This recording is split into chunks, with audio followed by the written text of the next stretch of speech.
I was standing in the checkout line at the grocery store holding a basket with instant noodles and white bread, wearing my old jeans and a plain t-shirt. Then I heard that voice. Amanda, my ex-wife. She was with her new husband, Brad, and 4 of his friends. Brad looked at me and his face twisted into this smug grin. He nudged Amanda and whispered something. Then, loud enough for everyone to hear, he said something that made his whole group laugh. I just stood there silent, watching them mock me. They had no idea who I really was. Before I tell you how this all unfolded, let me know where you are watching from in the comments below. Hit that like button and subscribe, because what happened next completely flipped their world upside down.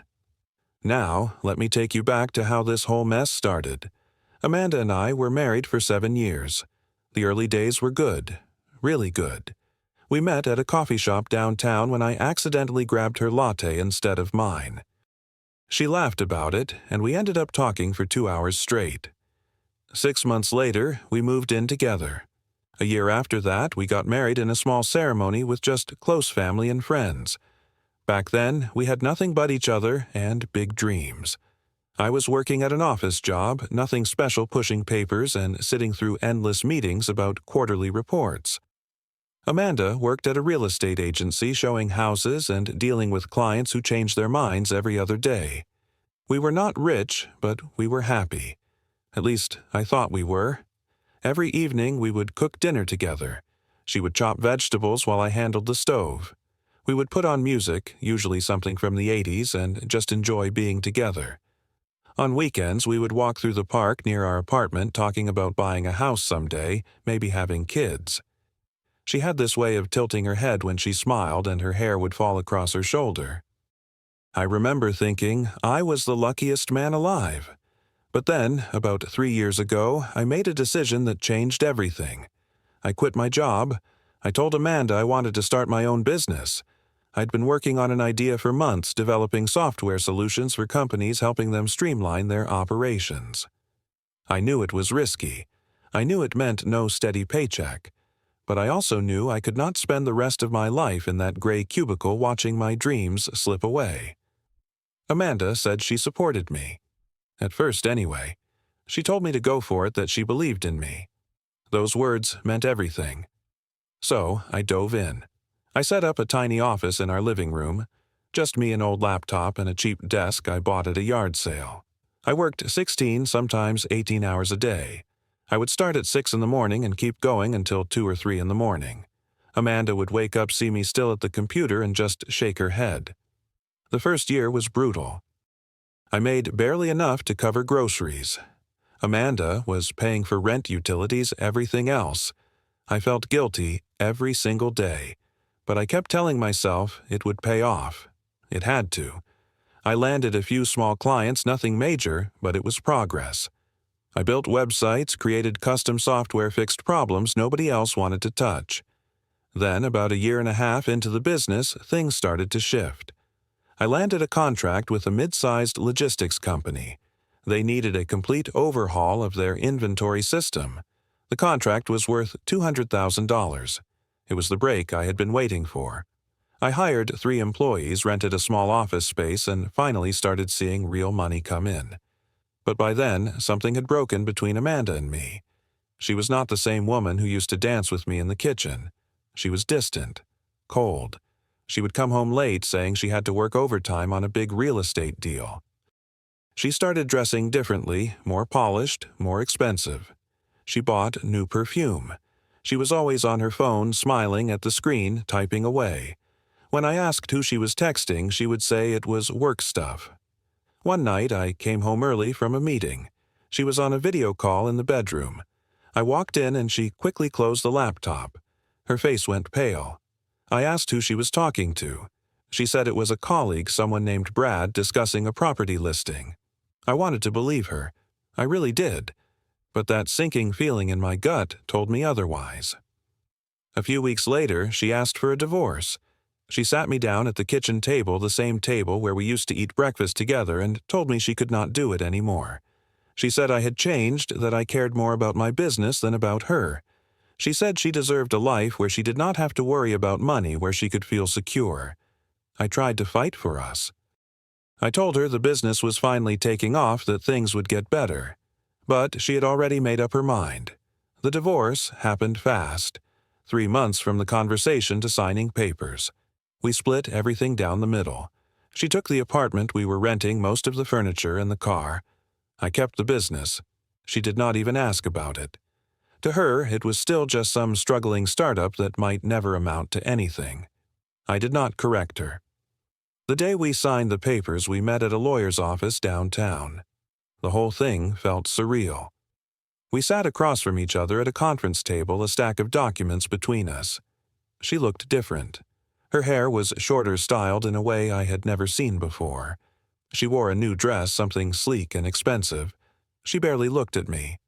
As we were finishing up, her phone buzzed on the table. A text message lit up the screen. I saw it before she could grab the phone. It said, "Cannot wait to see you tonight," with a heart emoji. The name at the top was Brad. My stomach dropped. She snatched the phone away, but it was too late. I knew. She had been seeing someone else probably for months, maybe even before she asked for the divorce. I did not say anything.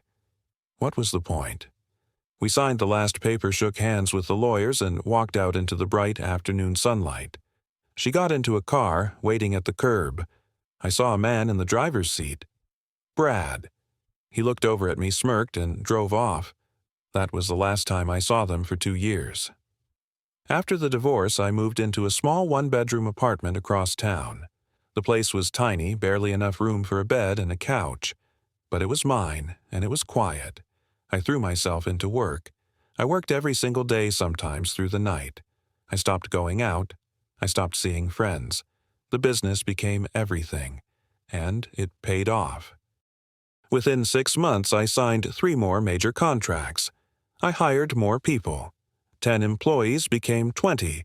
20 became 50. I moved the office to a larger space, 2 full floors in a modern building downtown. Revenue exploded. First year after the divorce, we pulled in $15 million. Second year, $30 million. I became the CEO of a company that people actually knew about, Morrison Tech Solutions, named after me, Eric Morrison. But here's the thing. I kept a low profile. I did not want my face plastered on magazines or business websites. I did not do interviews. I did not attend industry events. In the company, most people only knew me as E. Morrison. I communicated through emails and memos. Only my top executives, the ones I trusted, completely ever met with me face to face. To everyone else, I was just a name on a letterhead. I liked it that way. It kept things simple. It also meant I could walk down the street, go to the grocery store, live my life without people recognizing me. I was successful, sure, but I was not famous, and that was exactly how I wanted it. 2 years after the divorce, I was running low on groceries. I'd been working from home all week, barely leaving my apartment. I finally decided to make a quick trip to the supermarket a few blocks away. I threw on an old pair of jeans, a plain gray t-shirt, and sneakers. I did not bother shaving. I probably looked like I had just rolled out of bed, which honestly I kind of had. I grabbed a basket and walked through the aisles, picking up the basics. Instant noodles because they were quick and easy, a loaf of white bread, some peanut butter, milk, nothing fancy. I was not trying to impress anyone. I was just trying to eat. I was heading toward the checkout when I heard laughter behind me. Loud, obnoxious laughter. I turned around and there she was, Amanda. And standing next to her with his arm around her waist was Brad.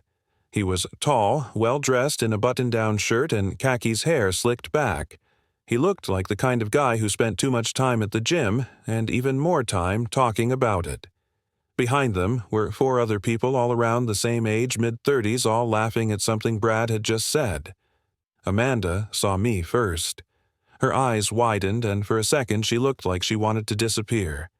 But Brad followed her gaze, and when he saw me, his face lit up with this cruel, delighted grin. He whispered something to his friends, and they all turned to look at me. I could feel their eyes scanning me up and down, taking in my worn-out clothes, my messy hair, the cheap groceries in my basket. Brad walked over Amanda trailing behind him. He stopped a few feet away, hands on his hips, that smug grin still plastered on his face. "Well, well, well," he said loud enough for half the store to hear. "Look who we have here. Amanda's broke ex-husband." His friends burst out laughing. One of them, a guy with a beard and a polo shirt, slapped Brad on the back. "No way, man. This is him." Brad nodded. "Yup. This is the loser who could not even afford to keep his wife happy." I stood there holding my basket, saying nothing. I just looked at him. Amanda looked down at the floor, her face turning red. She did not say anything either. Brad pointed at my basket. "Still eating instant noodles, man. You never learned, did you?" He turned to his friends. "This guy used to sit at home all day pretending to run some business. Meanwhile, Amanda was paying for everything." One of the women in the group, blonde with too much makeup, leaned in. "So, what do you do now?" "Still unemployed." I kept my voice calm. "I do all right." Brad laughed so hard I thought he might choke. "All right, look at you. We all work at Morrison Tech Solutions. You know that company? Probably not. We make real money there." I raised an eyebrow. "Morrison Tech Solutions. That is where you work." Brad puffed out his chest. "That is right. I am a sales manager. Make $120,000 a year. These guys here," he gestured to his friends. "Sales reps, marketing coordinator, IT support. We are all doing great. The company owner is a genius. Never met him, but man, he knows how to make money." One of the guys chimed in. "Yeah, heard he is super low-key. No one even knows what he looks like." Brad turned back to me. "You should try applying there. Oh wait, with your resume. They would never hire you." He laughed again and his friends joined in. I just stood there letting them have their fun. Amanda finally looked up at me and I saw something in her eyes. Regret, maybe. Or guilt. But she still did not say anything. Brad was not done.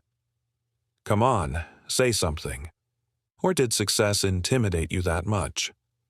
I pulled my phone out of my pocket. I scrolled through my contacts, found the name I was looking for, and hit call. The phone rang twice before a familiar voice answered. "This is Linda." "Linda, this is Eric," I said calmly. "I need you to pull up employee files for me." Brad's smile faltered. "Dude, what are you doing?" I ignored him. "Brad." I paused and looked at him. "What is your last name?" Brad blinked. "Henderson. Why?" "Brad Henderson, sales manager," I said into the phone. "And his team." I looked at the others. Names. They stared at me confused. One of them stammered, Kyle Rogers, Tyler Grant, Jessica Palmer, Aaron Hughes." I repeated the names to Linda. "Pull their files. I want termination papers ready by Monday morning. Immediate effect. Severance package as per standard, but note the reason: unprofessional conduct and harassment." Brad's face went from smug to pale in about 2 seconds. "Wait, who are you calling?" I hung up and looked directly at him. "You asked what I do." "I own Morrison Tech Solutions. The company you work for. Worked for, actually." Silence. Complete, total silence. Brad just stood there, mouth hanging open. His friends looked at each other, panic spreading across their faces. Amanda's eyes went wide and all the color drained from her face. Brad shook his head. "You are lying. That is impossible. The owner's name is E. Morrison." I pulled my wallet out and flipped it open, showing him my company ID badge. CEO, Eric Morrison. I also opened my email app on my phone and held it up so he could see the screen. Hundreds of emails from different departments. Budget approvals, strategy meetings, executive decisions. "Eric Morrison," I said. "That is me. I use my initial for business correspondence." Kyle, the guy with the beard, stepped forward. "Sir, we did not know. This is just a misunderstanding." "No misunderstanding," I said. "You mocked someone based on appearance. That tells me everything I need to know about your character." Brad tried to salvage the situation. His voice cracked. "Eric, man, I am sorry. It was just a joke. Come on, we are practically family." I looked at him, then at Amanda. "We are not family. You married my ex-wife. That is where it ends." I turned to Amanda. Her eyes were full of tears now. "You chose this. Hope it was worth it." She opened her mouth to say something, but I was already walking toward the checkout. Behind me, I heard Brad's voice louder now, almost desperate. "What the hell, Amanda? You told me he was a nobody." Amanda was crying. I did not know. I swear, I did not know." The others started in on Brad. "You just got us all fired, you idiot." I paid for my groceries, grabbed my bag, and walked out into the parking lot. I did not look back. Monday morning came fast. I got to the office early before most of the staff arrived. Linda was already there waiting for me with a stack of paperwork. Termination letters for Brad Henderson, Kyle Rogers, Tyler Grant, Jessica Palmer, and Aaron Hughes. All signed, all processed. "Everything is ready," Linda said. She was a no-nonsense woman in her mid-40s, someone I had hired back when the company was just me and 2 other people. She had been with me through every stage of growth. She knew how much I valued respect and professionalism. "Good," I said. "Send them out this morning. Security will escort them out when they arrive." She nodded. "Understood." By 10 in the morning, word had spread through the office. People were talking in hushed voices, glancing toward the exits. Brad and his crew showed up around 10:30. Security met them at the door, handed them their termination letters, and gave them 30 minutes to pack their desks. Brad tried to argue, tried to explain, but security was firm. They were out by 11. I called a company-wide meeting that afternoon. Everyone gathered in the main conference hall. I stood at the front looking out at the faces of the people who worked for me. Good people, hard-working people. "Some of you heard about what happened this morning," I began. 5 employees were let go. I want to be clear about why. This company was built on respect. Respect for each other, for our clients, for everyone we interact with. What those individuals did violated that core principle. They chose to mock and belittle someone based on appearance, based on assumptions. That behavior has no place here. Not now, not ever. The room was silent. People nodded. A few clapped. If anyone here has a problem with that decision, my door's open. But understand this, I will always choose integrity over anything else. More applause. I could see the relief on people's faces. They understood. They appreciated it. Over the next few days, Brad tried to reach me. Dozens of calls, texts, voicemails, each one more desperate than the last. Apologizing, begging for another chance, explaining how he made a mistake. I did not respond. I blocked his number. Amanda sent me an email a week later. She said Brad was struggling to find work, that they were having financial problems, that she was sorry for everything. She asked if I could reconsider, if maybe I could help Brad get his job back. I read the email twice, then deleted it. I did not reply.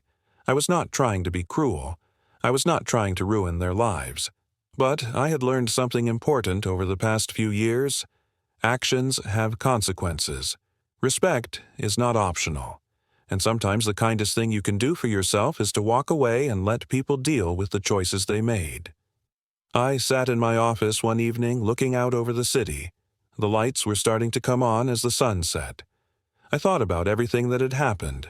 The divorce, the pain, the long nights building the business, the moment in that grocery store. I realized something. Amanda leaving me was the best thing that ever happened. If she had stayed, I would have been distracted. I would have split my focus, tried to make her happy while building the company. But she left, and it forced me to focus entirely on what I could control. My work, my vision, my success. Brad was just a guy who thought he could get away with being cruel. He thought he was untouchable because he had a decent job and a nice paycheck. But he forgot something important. Nobody is untouchable. Karma does not care about your salary. I did not hate him. I actually felt sorry for him. People who live by tearing others down are never truly happy. They are always looking for the next person to belittle, the next target to mock. It is a sad way to live. Firing him was not about revenge. It was about standards. I built a company where people treat each other with dignity, where character matters as much as competence. If I let Brad and his friends slide, what message would that send? That bullying is okay as long as you hit your sales targets. No, that was not the company I wanted to run. These days, life is good. The company keeps growing. We are on track to hit $50 million in revenue this year. I have a strong team, people. I trust people who share my values. I have reconnected with old friends, people I lost touch with during the marriage. I have hobbies again. I go hiking on weekends. I read books. I travel. I'm not dating anyone right now. Maybe someday. But I am not in a hurry. I learned that being alone is not the same as being lonely. I am content. I am at peace. And you know what? I do not think about Amanda much anymore. Or Brad. They made their choices. I made mine. I chose to build something real, something meaningful. They chose to take shortcuts to prioritize appearances over substance. Success is not about proving others wrong. It is about proving yourself right. It is about waking up every day and doing the work even when it is hard, even when nobody is watching. It is about staying true to your values even when it costs you something. The hardest times in your life are often the best opportunities to build something strong. When Amanda left, I could have given up. I could have gotten bitter, angry, resentful. Instead, I channeled that pain into something productive. I used it as fuel. And here is the thing about respect. You cannot demand it. You cannot buy it. You earn it. Through consistency. Through integrity. Through how you treat people when nobody is looking. Brad thought he could get by with a big paycheck and a loud voice. He was wrong. Sometimes the best revenge is not revenge at all. It is simply living well. It is building a life you are proud of. It is surrounding yourself with people who lift you up instead of tearing you down. It is knowing deep down that you stayed true to who you are even when it would have been easier to compromise. I still shop at that same grocery store. Sometimes I run into people from the past. They look at me differently now. Some with respect, some with envy, some with regret. I treat them all the same, politely, briefly, then I move on with my day. Because here is what I learned. Holding on to anger is like drinking poison and expecting the other person to get sick. It does not work. It only hurts you. So I let it go. I let Amanda go. I let Brad go. I let all of it go. And in return, I got something better. Freedom. Peace. A life built on my terms, not on someone else's approval. A life where I do not have to prove anything to anyone except myself. So, if you are going through something hard right now, if someone betrayed you, if you feel like you are at the bottom looking up, remember this. The bottom is a great place to build a foundation. The pain you feel today can become the strength you need tomorrow. Do not give up. Do not let bitterness win. Keep moving forward one step at a time. And sometimes the best revenge is simply being happy while they watch from the outside. Now, I want to hear from you. Have you ever been underestimated by someone who later regretted it? Have you ever had to walk away from people you thought you could trust? Drop your story in the comments below. Hit that like button if this resonated with you. Subscribe so you do not miss the next story. And share this with someone who needs to hear that it gets better. Thank you for listening. Keep your head up, stay strong, and remember that respect is earned, not given. Until next time.